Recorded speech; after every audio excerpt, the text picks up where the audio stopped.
Nahuli na daw si Zaldico. Mabuti naman kung ganun. Para makatestify na siya against Martin Romualdez and BBM. Kabado na ho ang Palacio de Polvoron sa muling pagbabalik ni Zaldico. Pero anak ng kamote, until now ay hindi pa rin ho naglabas ang Malacanang ng mga dokumento, litrato, video na di umano'y naaresto si Zaldico dyan sa Prague, Czech Republic. At ang mismong mga bayarang media, kagaya po ng GMA, ay hindi po nakahanap ng impormasyon na maayos kung talagang nakadetain ba itong si Zaldico.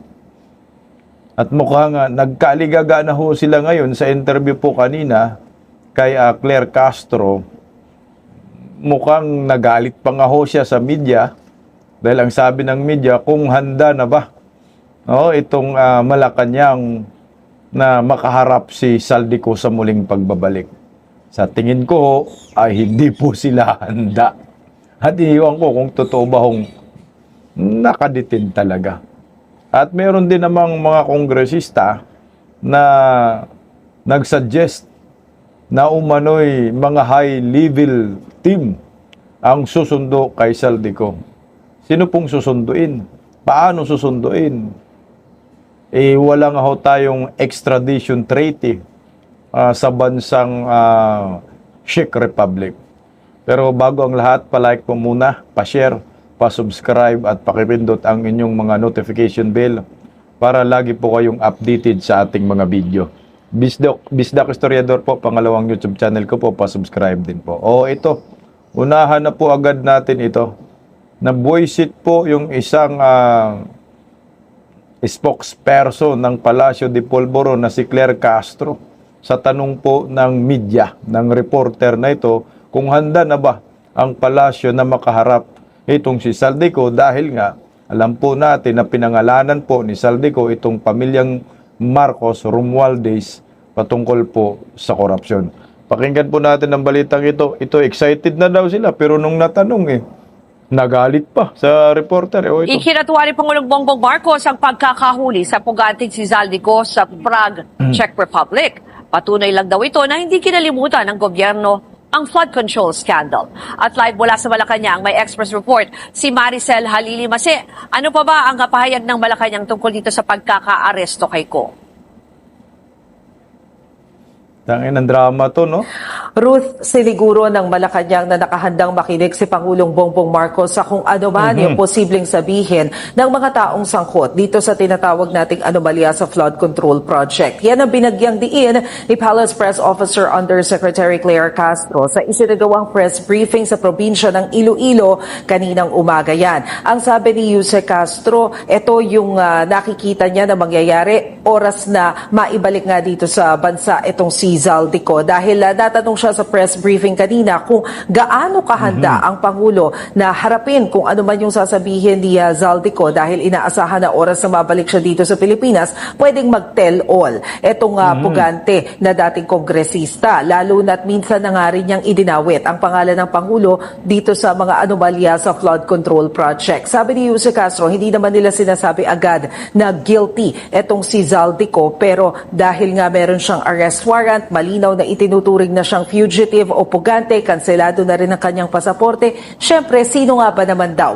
ang hindi matutuwa sa balita na naaresto na siya? So, ang inaantabayanan ay kung kailan siya pwedeng makabalik dito sa Pilipinas para nga harapin itong mga inirereklamo laban sa kanya. Ang dagdag pa nitong si Yuse Castro ay of course, ito ay patunay daw na hindi kinakalimutan ng Malacanang yung paghahabol dito sa mga taong nasa likod ng korupsyon, anomalya sa flood control project, bagamat marami yung pumupuna na mukhang natabunan na ang issue na ito. Pakinggan natin yung sinabi ni Yuse Castro.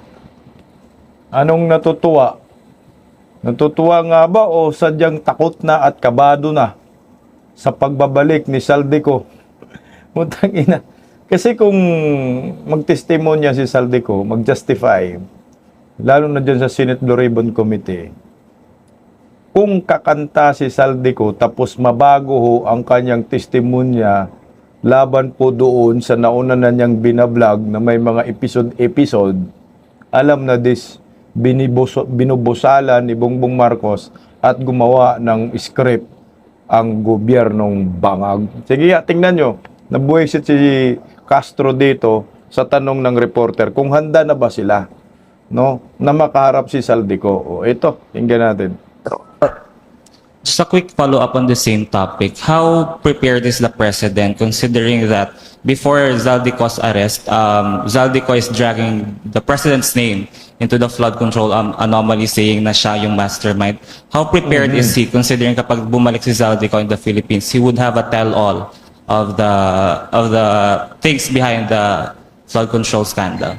Ang dapat na tanong dyan ay kung handa ba si Saldico na magsabi ng katotohanan. Ulol. Ginanda. Putang inang babaeng ito. Ba't mo binago ho yung tanong ng reporter? Maliwanag ang tanong kung handa na ba kayo? Makaharap si Saldico. Yan yung pinakamagandang tanong. Gaano po kayo kahanda? Kung sakali pong dumating si Saldico sa bansang ito at sasabihin kayo ang mga mastermind yung amo ninyo. Ngayon, naiba na naman yung interpretasyon ng hinayupak na ito. Kung handa ba siya na sabihin kung sino, kung hindi natin sinasabing siya'y guilty, kung sino ba yung kanyang mga nakasama. Ang Pangulo, ulitin po natin, ang siyang nagsimulang magpa-imbestiga ng maanumalyang flood control projects. Siya ang nangunang magpa-imbestiga ng di umanong korupsyon. Ang Pangulo ay handang makinig sa lahat ng maaaring sabihin ng mga taong involved at dapat na managot sa batas. Buang ka, Auntie Claire. Di ba sinabi na ho ni Saldico na ang mastermind ay si Bongbong Marcos, Martin Romualdez at First Family? Yan. Di ba tapos na yan?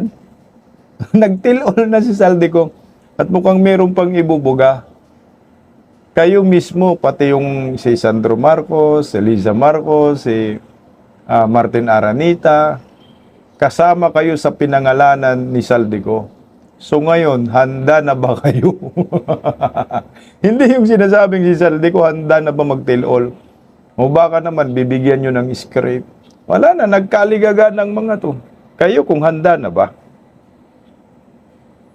Ruth, mismo si Pangulong Bongbong Marcos ngayon nagkumpirma sa pagkakaaresto nitong si Zaldico sa pamamagitan ng post niya sa kanyang social media kagabi. Sinabi niya rito na naaresto itong si Zaldico at nasa ilalim na ngayon ng Czech authorities matapos niyang subukan na tumawid ng isang bansa na walang kaukulang dokumento. Ruth? Masay, may ilang mga mambabatas pinamamadali na nga itong deportation ni Ko. No? May mga bilin na ba or may mga orders na ba ang Pangulo sa mga ahensya ng gobyerno kaugnay niyan? Yan nga sana yung nais nating malaman, Ruth, kaya nagre-request sana tayo ng press briefing na mula mismo sana kay Pangulong Bongbong Marcos. But unfortunately, puno na yung schedule ni PBBM ngayong araw, kaya mukhang hindi tayo mapapagbigyan dyan sa briefing na yan. Pero ang pangako naman ng Malacanang, oras na nagkaroon ng update or development tungkol sa issue na to, agad naman daw sila na magbibigay ng detalye. Ruth? Linawin lang muna natin yung sinasabi ni Claire Castro na si Bongbong Marcos, na si Bongbong Marcos ang nag-umpisa na magpa-imbestiga sa flood control na ito. Hindi po yan totoo. Ang unang nakadiskubre po ng flood control anomalya ay yung kalikasan. Dahil sa kasinungalingan ng amo mo na sinabi ho ninyo, merong 5,500 flood control na natapos na. Ang problema nga, walang natapos ni isa, puro ghost projects. Ang nasimulan po ni Bongbong Marcos ay korupsyon. Siya yung nagsimula ng korupsyon, sindikato sila, kasama si Martin Romualdez, Saldico, yun yung sinimulan. Nang mabulilyaso na itong si Saldico at nabisto na lahat, pinalayas nila si Saldico. Tapos ngayon, nung gusto nang bumalik si Saldico, ang sabi, huwag ka munang umuwi. Kami bahala sa'yo, dyan ka muna magtago. Tapos ngayon, pinipilit nila pinapauwi. Kasi nga, binagsak na nila si Saldico. Ang sabi, meron daw mga mambabatas na pinapadali na ho ang pagpabalik ni Saldico. Uy, ang problema nga ho, paano yan makabalik?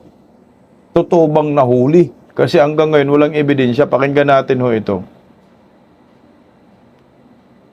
High level. Hinikayat ni Navotas Congressman Toby Chanco ang gobyernong magpadala ng isang high-level team sa Czech Republic para sa mabilisang pagpapauwi kay Zaldico.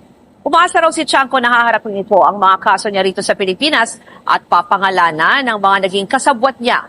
Tumulong din daw dapat si Ko na ibalik ang mga nakaw na yaman sa flood control. Si Congresswoman Laila de Lima naman, pinamamadali na rin sa gobyerno ang deportation ni Ko para panumpaan sa tamang forum ang mga aligasyon laban sa kanya. Sabi naman ng Makabayan Block, hindi raw dapat maging media spectacle ang pagdating ng pugante, maging simula raw sana ito na pagtutuos sa publiko sa flood control scam. Si Akbayan Congressman Shell Jokto giniit na hindi nakakalimot ang taong bayan. Magsilbi raw paalala ang pag-aresto kay Ko na walang mananaig sa batas kahit pa ang mga nasa kapangyarihan. Welcome development din kay Senator J.V. Ejercito ang pag-aresto kay Ko, lalo na para sa anya ay pinakamalaking corruption scandal sa kasaysayan ng bansa. Ayon naman sa dating kaalyado ni Ko na si Ako, Bicol Party List Representative Alfredo Garbin, marami pang isisiwala si Saldico pagka-uwi nito sa Pilipinas, maninindigan din ito sa mga una niyang binunyag na aligasyon. He returns in the Philippines. Tingin ko naman, papatunayan niya yung mga isiniwalat na doon. At siguro may mga isisiwalat pa siya. Siya nakakakilala ko sa kanya. Ito ay magandang pagkakataon na maintindihan ng ating mga kababayan Pilipino kung ano talaga yung nangyari. Saan man, sa korte, sa investigasyon sa Senado. Antayin na lang po natin. So ngayon, paniwalang-paniwala sila ngayon kay Bongbong Marcos, no? Na nakauwi talaga si Saldico. Ang problema nga ho paano po malalaman kung nakauwi? Wala kang dokumento, wala nga ng pruweba, ebidensya, video o picture na nakauwi. Naaresto si Saldico. Di ba? At sino yung source ni Bongbong Marcos? Saan nakuha yung impormasyon na yan? Dito na tayo labo-labo. Mismong media, nagre-rely lang din sa sinasabi ni Bongbong Marcos, mga post.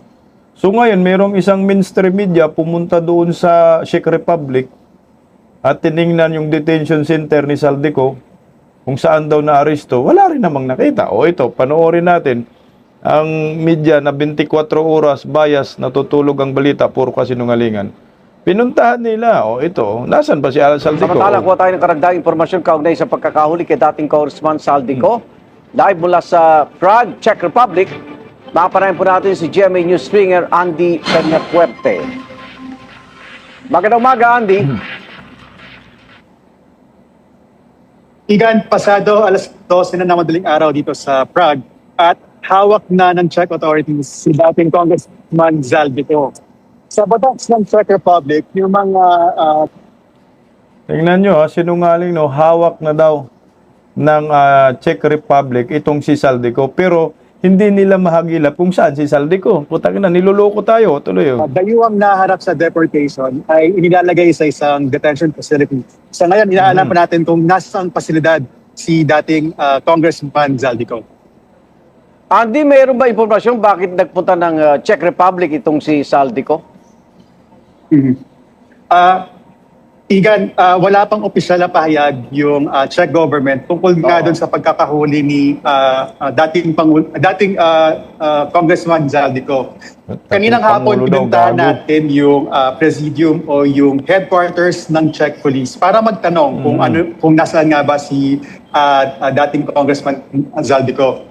At yung presidium ay yun din yung lugar kung nasaan yung isang opisina na nakikipag-ugnayan sa Interpol. Ayon sa pulisya ng Czech Republic, aware daw sila dun sa Filipino situation nila. Sagot nila yan dun sa tanong ko dahil gusto ating malaman kung narito na nga ba talaga si dating Congressman Saldico. Hindi na nagbibigay na ibang detalye yung Czech Police dahil ang sabi nila yung kanilang Ministry of Interior na ang magbibigay ng opisyal na pahayag. Kung paano siya naaresto, kung saan at kung kailan, yan natin hinihintay na kasagutan mula doon sa Czech Ministry of Interior. Okay. May mga kinatawan ba o kasama si Saldico na naghihintay rin ng... O tingnan mo, nasan? Meron kayong nakuhang informasyon? Nasan si Saldico? Chief Ministry na lang ang magsasabi. Ibig sabihin yan, putang ina, mikos-mikos talaga to. Budol-budol. Informasyon tungkol dyan? Igan, isa yan dun sa mga detalye na inaalam din natin ngayon mula sa ating embahada dito sa Czech Republic, pati na rin doon sa Ministry of Interior. Oh. Ano hawak na informasyon ngayon ng ating embahada? Sila ba'y nakipag-ugnayan na dyan? Na-report na ba sa Department of Foreign Affairs? Kanina, pagkatapos nung payag ni Pangulong Bongbong Marcos, nung anunsyo niya, pumunta tayo dun sa ating embahada dito para kumuha ng karagdagang detalye.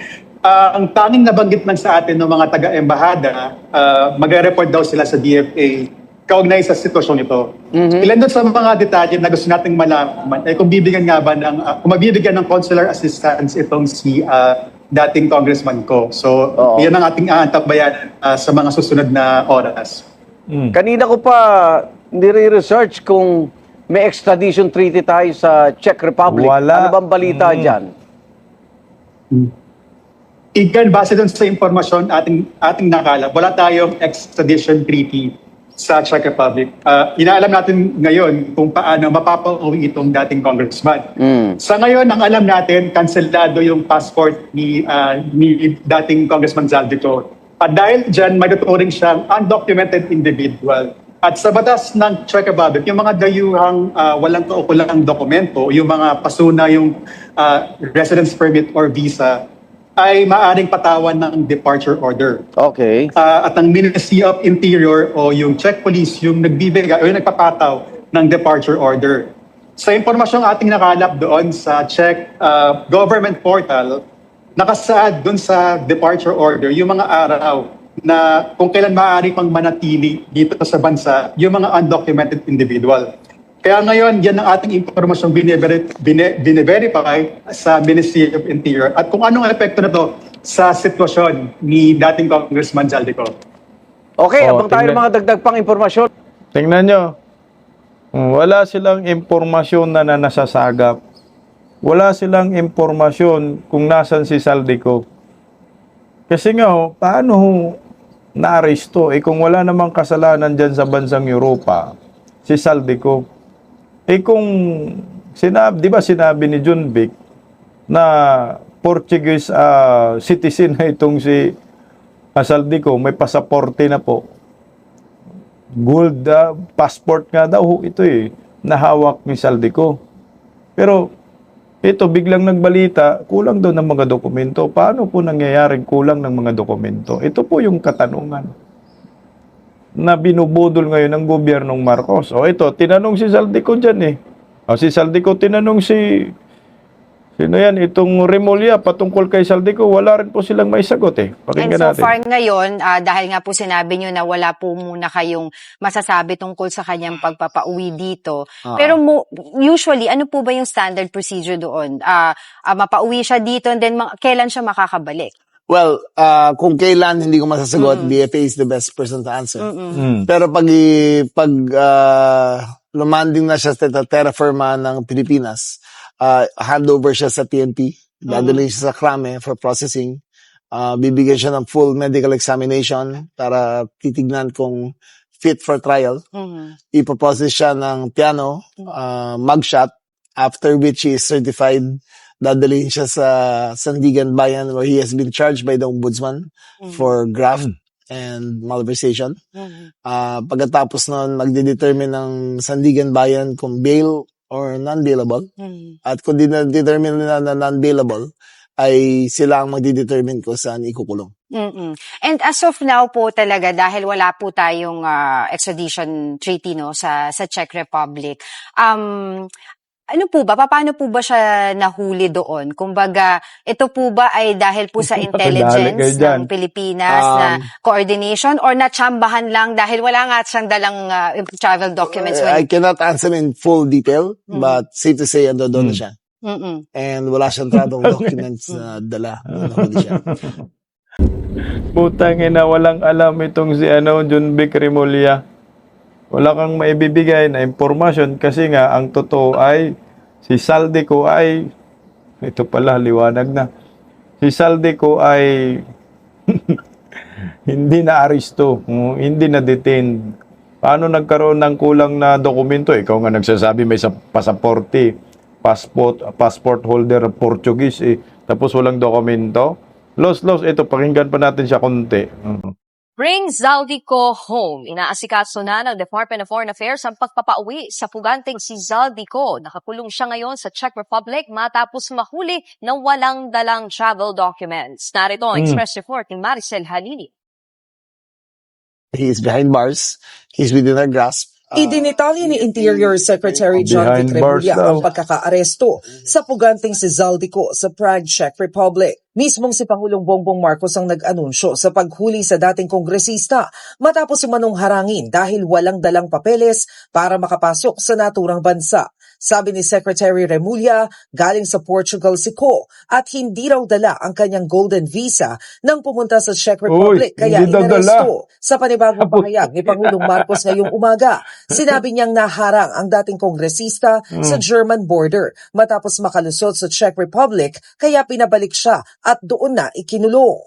Ayon kay Remulla, kumikilos na ang Department of Foreign Affairs para mapauwi dito sa Pilipinas si Ko. Meron na ang embassy staff at meron na ang police attaché, but wala pa kaming video at wala pa kaming pictures. DFA is a very competent agency, kaya-kaya na lang ginagawa nila, and I think they will do a good job in bringing him back. Pagkalapag dito sa Pilipinas, ito turn over daw si Ko sa Philippine National Police at isa sa ilalim sa ilang proseso bago paharapin sa Sandigan Bayan. Kinasuhan ng graft and malversation ng dating kongresista kaugnay sa maanumalyang flood control project sa Nauhan Oriental, Mindoro na nagkakahalaga ng 289 million pesos. Naglabas na rin ng arrest warrant laban sa kanya at kinansela ang kanyang Philippine passport. July 2025 nang pumunta siya sa Amerika at hindi na bumalik sa Pilipinas matapos madiin sa flood control scandal. Si Ko kasi ang dating chairman ng House Committee on Appropriations na bumabalangkas sa pambansang budget. Dati na niyang itinanggi ang mga paratang. November 2025 nang maglabas siya ng mga serye ng videos kung saan idinawit niya sina Pangulong Marcos at dating House Speaker Martin Romualdez sa eskandalo. Si PBBM daw ang nag-utos sa kanya ng budget insertions, bagay na itinanggi ng Malacanang. Nagbabalita mula sa Frontline, Maricel Halili, News 5. Putang ina, ang sabi ni to si Remulla, nakalimutan daw yung golden visa. Putang talaga naman. Grabe namang hinayupak ng mga kwento na yan Nakalimutan kaya naaresto. Buisit nung ginagawang siraulang Pilipino dito. Ikaw kaya, Saldico, alam mong may red notice ka, tapos iiwan mo yung mga pasaporte mo, visa mo, kung may golden visa sinasabi ni Remulla. Tangina, wag na. Tsaka ako, bakit ako pakalat-kalat sa Europa? Alam ko naman na ginagago na ako ng dati kong kasamaan sa sindikato. Wala, tanginang drama na yan. Wala daw video, di ba? Wala daw sila picture. Walang mga alam. O mismong itong si NBI director. Sino tong hinayupak na director na ito? Ayan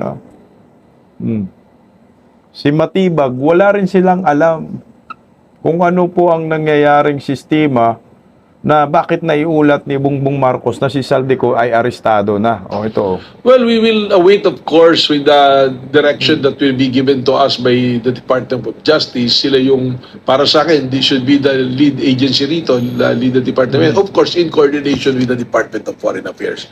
And until such time na merong malino na directives we will wait and we will be willing to support kung ano yung efforts sila, especially exercising ang mandate dun sa pag-provide ng mga documents needed. Well, we are always ready, no? At alam naman natin yan, there are a lot of instances ng NBI naging parte na niyan. Kung maalala ninyo, nung si Alice Go, NBI yung nandiyan dyan, si RT Tevez, nandiyan dyan. Pero sabi ko nga, I'm going back dun sa kung ano yung magiging instruction sa atin ng Department of Justice, being our mother department, we will abide by the direction na ibibigay sa atin ng Secretary of Justice. Putang ina. Anong gagawin ninyo? Wala nga kayong mga alam at hindi nga totoo na si Saldico ay naaresto. Oh, wala kayong ebidensya. Paano kayo paniwalaan ng taong bayan? O tingnan mo, merong pahayag yung DFA. Mismong Department of Foreign Affairs ay wala silang alam. Now, tungkol sa pagka-aresto kay Saldico, nasa na ba yun? Yung ito. O, tingnan mo ha. Noorin natin. Ayan DFA, wala pang impormasyon sa pagkakadakip kay Saldico. Mantakin mo ha. Department of Foreign Affairs ang humahawak sa international affairs, sa international issue ng ating bansa. Sila po mismo ay hindi alam tungkol sa pagkadakip kay Saldico. Wala silang impormasyon, zero. So ngayon, kung yung Department of Foreign Affairs, wala po silang impormasyon patungkol dito kay Saldico, kung bakit nadakip, paano nadakip, na di umano'y nandyan nakaditin sa Czech Republic, saan po kumuha ng impormasyon at ng source itong si Bongbong Marcos? Saan ito nanggagaling? Sino yung Poncio Pilato na ito? Sino yung naglilid sa kanya? Na ito po ay hawak namin si Saldico sa Czech Republic, na aresto namin. Pag tiningnan nyo, walang kwentang mga sinasabi ng ahensya ng gobyerno. National Bureau of Investigation, na dapat sila ang nakakauna po dito sa naturang impormasyon, dapat sila yung first hand. Wala silang alam. Department of Interior and Local Government, wala silang alam. Philippine National Police, wala silang alam. DFA, wala silang alam. Sinong may alam? Si Claire Castro, si Dave, yung Boplax na PCO at si Bongbong Marcos. Sila ang naglulukuhan. O ngayon, sabihin po ninyo na paniwalaan namin kayo. Meron ba kayong ebidensya? Meron ba kayong pinapakita na tamang informasyon? Source man lang sana. Hindi ba ho, kung legit po na nandyan na si Saldico, sasabihin po ninyo, narito po ang source namin, yung mismong Czech Republic, Government of Czech Republic. At magpapasalamat dapat si Bongbong Marcos kasi nadakip. Maraming salamat Government of Czech Republic, sa pagkahuli po ninyo kay Saldico. Maraming salamat sa tulong. Hindi nyo nagawa ni minsan, hindi po nagkaroon ng video itong si Bongbong Marcos. So nasan yung mga ebidensya? Ngayon po, kung totoo man or hindi itong si Saldico, sabihin na lang natin sakyan natin sila na totoong nahuli na nga ho si Saldico diyan sa Prague, Netherlands. Prague, Czech Republic. Sige na, sakyan na natin. So ngayon, handa na ba itong gobyernong Marcos makaharap si Saldico? O baka naman, baka Maninoy Aquino itong hinayupak na Saldico? Pagkasakay sa eroplano, pagbaba sa Ninoy Aquino, wala, baka Maninoy Aquino. Baka mapalitan yung airport na Ninoy Aquino, magiging Saldico International Airport. Posible magugurgur. Kasi sindikato man itong pinasok ni Saldico. Siya man ang nagmaniobra ng lahat ng transaksyon nila sa pagnanakaw sa kaba ng bayan, paglilima sa kaba ng bayan. Sa tingin mo ba, handa na si Bongbong Marcos humarap ho dito kay Saldico? Ako, duda po ako dyan. Sa akin lang. Duda ho ako na kayang harapin ni Bongbong Marcos si Saldico. At sana hindi magpaariglo itong si Saldico. Ang problema nga ho, mukhang pera itong hinayupak, sindikato, sanay sa gaguhan. Ay puta, baka mabago ang statement at linisin si Bongbong Marcos, linisin si Martin Romualdez. Pero ang nakikita ko dito, si Martin Romualdez talagang ilalaglag ni Bongbong Marcos. Pero si Bongbong Marcos at yung kanyang pamilya, ililigtas po ito ni Saldico. Baka yun yung magiging sit up nila. magiging bargain. Alam mo naman, marunong sila magmikos-mikos. Pero ako sa'yo, Saldico, putang ina yung buhay mo. Gumawa ka naman ng kabutihan para sa bayan. Isiwalat mo naman ang lahat ng katotohanan na si Bongbong Marcos ang mastermind kasama si Martin Romualdez. Dahil ang taong bayan, putang ina, sobrang hirap na. Kailangan na po managot ang dapat managot. Walang iba na mastermind ngayon, kundi si Bongbong Marcos. Sila ang managot. Ang tanong, handa na ba si Bongbong Marcos sa pagbabalik ni Saldico? O di ba kaya kabadong-kabado na po sila sa pagbabalik ni Saldico? Ngayon, paano po mapabalik si Saldico? Wala tayong extradition treaty. Pakinggan po natin itong expert, baka sakaling makatulong po sa mga bubonista, ang tanganlista, loyalista ni Bangag. Ito. What options do we have?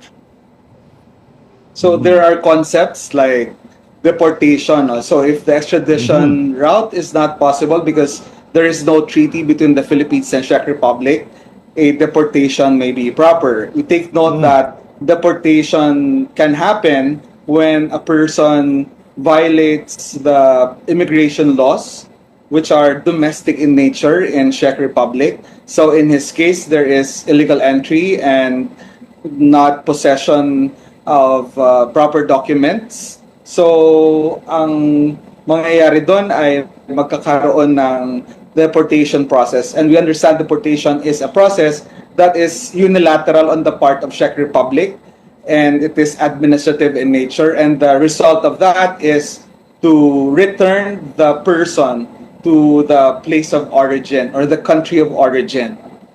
Okay, deportation 1. Ano pa, sir, pwedeng gawin para mapauwi si Zaldico? And I think we can look into the cooperation agreements between the Philippines and Czech Republic. So if this is a matter of cooperation and arrangement between the Philippines and Czech Republic, then that can be done by the two governments talking. But in relation to the illegal violations of law in their own country as well.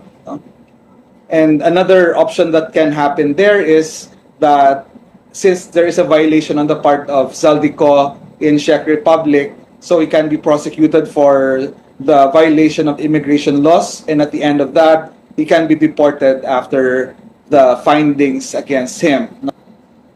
Hindi nga malinaw kung ano pong violation ni Saldico diyan sa Czech Republic. Yan ang pinakamalaking tanong. May violation ba talaga? Totoo bang walang dalang dokumento si Saldico? Napaka-imposible. Ikaw ginagago ka ng gobyerno ng Pilipinas, wala kang dalang dokumento. Mukhang malabo yun. Para sa akin lalo na walang extradition treaty ang gobyerno ng Pilipinas sa pagitan ng Czech Republic. Pero wala. Ako sa akin ang kini-question natin dito, yung tamang impormasyon galing kay Bongbong Marcos. Ang kini-question natin dito, yung mga dokumento, ebidensya, na sabi ni John B. Cremulya, wala pa silang hawak. Ano po ba ang ebidensya nila na pwede pong ipangandakan, ipagmalaki sa maraming Pilipino na nakuha na po, naaresto na po, nakadetain na po si Saldico? So hanggang ngayon wala pa. Pabor po tayo na si Saldico ay nahuli para makauwi na sa Pilipinas at linawin ang lahat ng ginagawang pangungurakot ng gobyernong Marcos Romualdez sa ating bansa. At ipagpatuloy ang Senate Blue Ribbon Committee. At ituro ni Saldico ang totoong mastermind at kasabwat niya sa paglilimas sa kaban ng bayan. Pakinggan po natin si Attorney Rowena Ganson. Kasi tayo, dapat nga ang sigaw namin mga DDS, tayo, mga Duterte diehard supporter, ay protect Saldico. Kailangan makauwi ng buhay si Saldico para makapag-justify at lalong palakasin ang testimonya laban sa gobyernong Marcos. Pakinggan natin si Attorney Rowena. Nahuli na daw si Zaldico. Buti naman kung ganun. Para makatestify na siya against Martin Romualdez and BBM. Di ba umalis lang naman yan ng bansa kasi pinaalis nila. Correct. Sabi ni Saldico, pinaalis siya na Martin. Tapos ayaw na siya pabalikin. O, tapos siya naman ang ayaw, bumalik. O. Baka naman ngayon ay pwede na dinggin ng Senate Blue Ribbon Committee ni Senator Ping Lacson si Saldico. At isama niya na rin yung 18 na mga Marines na nagsabi na bilang mga bodyguards. Isaldico sila ang nag-deliver ng mga maleta-maletang pera sa iba't ibang opisyal. Kaya, go na go! Go na go! Ang Saldico. Blue Ribbon Committee kay Saldico. Alam nyo, kanina po yung content nating umaga, sabi po natin, dapat talaga na si Saldico ay makauwi na at ipatawag sa Senate Blue Ribbon Committee hearing ni Panfilo Lacson para magkaalaman na ho tayo. Kung talagang sino po yung pinakakawatan sa kanila kasi pareho man yan mga kawatan. So ibig sabihin yung pinakakawatan, yung pinaka-mastermind nang magkaroon na po ng hustisya ang mga nabiktima ng baha dahil sa ghost projects na flood control ni Bongbong Marcos. At dapat maparusahan silang mga hinayupak sila. Maraming nawala ng hanap buhay. Maraming nawala na buhay. Maraming nawala na mga bahay. Dahil po sa korupsyon under Marcos admin. Dahil sa flood control na kaliwat kanan, puro mga ghost projects na until now, yung totoong kawatan ay hindi pa rin naparusahan. Nakaupo pa sa trono eh. Kaya sa atin, pabor po tayo na makauwi si Saldico at sana po ito ay makauwi ng buhay at makapag-testify pa po dyan sa Senate Blue Ribbon Committee. At pagdating po mismo ni Saldico, magpatawag agad ng hearing ikaw, Panfilo Lacson, nang makabawi kang hinayupa ka sa taong bayan sa pagiging tuta mo ni Martin Romualdez. Anak ng kagwang, mukhang natauhan eh. Kagabi, ang sabi lang ni Panfilo Lacson, ang ipapatawag lang daw niya itong si Saldico. Pero ito maganda ho. Ito, galing sa Abante Lacson, ipapatawag si Nako, Gutisa at 18 ex-Marines. Putang ina, magandang laban ito. Dito na magkaalaman kung sino yung mga sinungaling o sobrang sinungaling. Isama mo rin si Martin Romualdez, Panfilo Lacson, para mabigyan naman ng pagkakataon si Martin Romualdez na makapagsagot, makapagsalita. Pero ako, duda ho ako. Pagdating po ni Saldico, si Martin Romualdez naman ang mawala. Yun ang duda ko dito. At baka ho, ngayon pa lang nagbabalot na si Martin Romualdez, lahat ng mga ninanakaw nila na pera ng bayan kasama si Sandro Marcos, binabalot na nila, pauwi, papunta na sa Dubai, kung saan-saan nila idedeposito, sa Espanya, di ba? Ganun na ang mangyayari dyan kasi lalo na ito at pabalik na ho. Kung totoo ho, kasi hanggang ngayon walang mga ebidensya ang mga animal. Ito maganda ho, ito tama to Lacson. Kulang lang dyan si si Martin Romualdez, patawag mo rin. Para magiging patas, ipatawag mo rin si Chavit Singson. Si Baligod, ipatawag mo rin. Kasi kung gusto po natin matumbok kung sino talagang mastermind at malaman ang buong katotohanan sa kababalaghan po na dulot ng korupsyon under Marcos admin, lahat ng taong involved, ipatawag mo. Mga yusik, ipatawag mo. Bumawi ka, hinayupa ka na Panfilo Lacson, ngayon mo ipakita na hindi ka bayaran ni Martin Romualdez. Ngayon mo ipakita na hindi ka nakinabang sa mali-malitang pera. Ngayon nyo ipakita, tuta-suto, na wala kayong nakulimbat na pera galing sa kaban ng bayan. This is the time. Kasi ito yung hinihintay natin eh. Ngayon nga lang, putangin ang kalaban ng mga tao, sindikato. Siyempre ang sindikato, hindi naman yung basta-basta, napapayag na lang yung mga animal na yan, na babagsak sila. Siyempre gagawa sila ng paraan upang pagtakpan ang kanilang kagaguhan, kademonyuhan sa mga Pilipino. So anong gagawin noon nila? Baka nga Maninoy Aquino itong si Saldico eh. Baka nga pagsakay pa lang doon sa aeroplano, baka na-injeksyonan na ng pampatulog at di na makagising at sasabihin inatake. O baka naman pag inom lang ng tubig may laso na doon. At mangisay na lang at sasabihin heart attack. Kasi ganun naman high-tech na ngayon.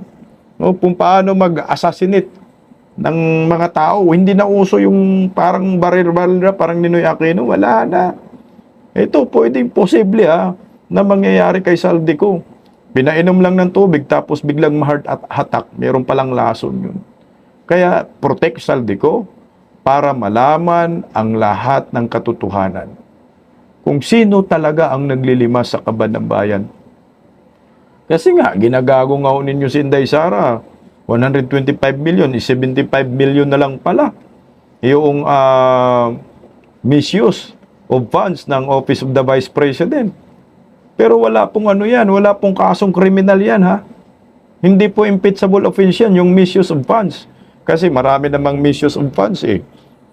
Sa departamento ng gobyerno, hindi lang naman si Inday Sara. Si Inday Sara lang ang pinag-initan. Mababaw lang po yan. Walang kasong kriminal dyan. Mag-comply ka lang sa kagustuhan ng kuwa. Kung sabihin, kung sinabi kasi nila na na-deny. Yung petisyon ni Inday Sara patungkol sa findings ng kuwa, putang ina, may Korte Suprema pa. Ang final arbiter ay Supreme Court.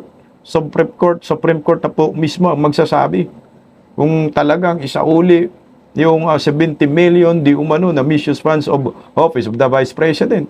Ito nga ho, 70 million lang ho ang pinag-usapan. Galit na kayo. Yung 125 nagiging 70 na.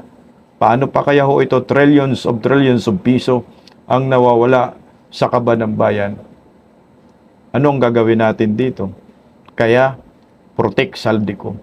Sa bagay, yung sinabi ni Bongbong Marcos na nahuli na si Saldico dyan sa Prague, Czech Republic, kung kukunin siya ng Pilipinas at magpadala ng high-level team para susunduin si Saldico, at kung may mangyaring hindi maganda kay Saldico, sino po ang magiging suspect? Sino po ang sisihin ng taong bayan? Walang iba.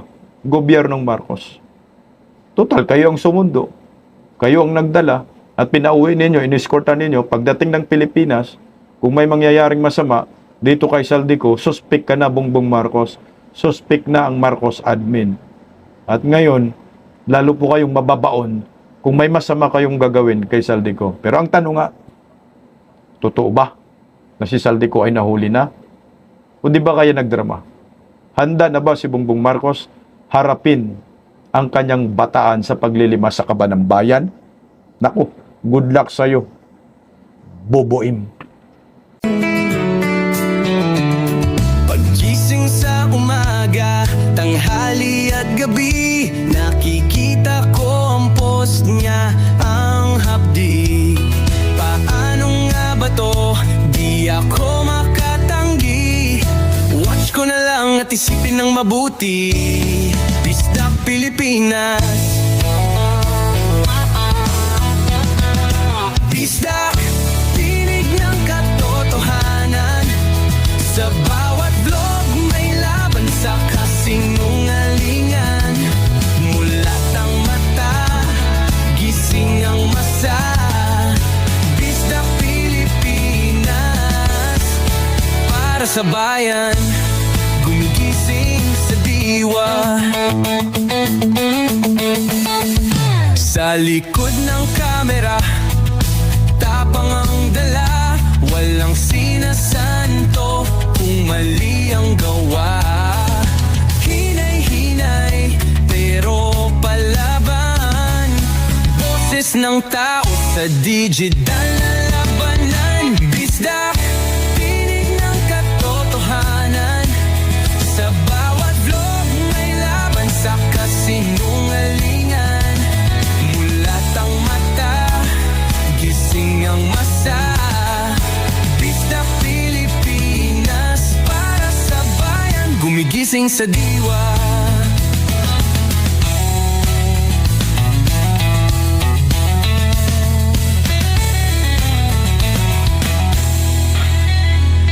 Hindi artista, hindi politiko, pero ang katotohanan, sigaw niya ay buo. Sa YouTube o Facebook man siya makita, may aral ka pa rin, may uwi sa bawat salita.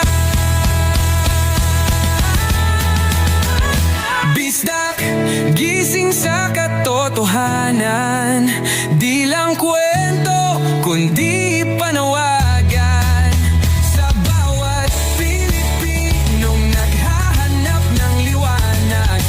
Dista Pilipinas, kasama sa pagbangon ng bayan. Dista Pilipinas, boses ng masa, gising ang diwa.